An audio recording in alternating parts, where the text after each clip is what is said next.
Harga emas jatuh lagi hari ini. Sebelum tu boleh follow dan share video ni untuk rujukan akan datang. Daripada yang tertinggi 764 kepada 574 hari ini. Biasanya akan ada dua jenis orang yang akan muncul. Jenis pertama, tunggu dulu, nanti jatuh lagi. Jenis kedua, ini adalah peluang. Jom tambah sikit-sikit. Bezanya bukan pada siapa yang betul, tapi pada siapa yang berani buat keputusan. Realitinya tak ada siapa boleh teka harga yang paling rendah.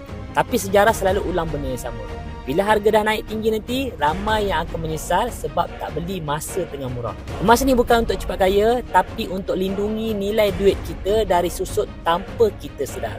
Hari ini mungkin nampak jatuh, tapi dalam jangka masa panjang, itu cuma diskaun yang sementara. Kalau anda dah lama fikir untuk mula simpan emas, ini mungkin masa yang anda tunggu-tunggu. Jangan tunggu sampai harga dah naik nanti, baru nak mula. Kepada tuan-puan yang masih belum ada lagi akaun Muscat Public Gold, cepat-cepat mulakan tabungan emas anda hari ini. Boleh terus klik link di bio. Untuk tuan-puan yang nak tahu lebih banyak tentang ilmu emas dan kewangan, jangan lupa follow saya rapat-rapat.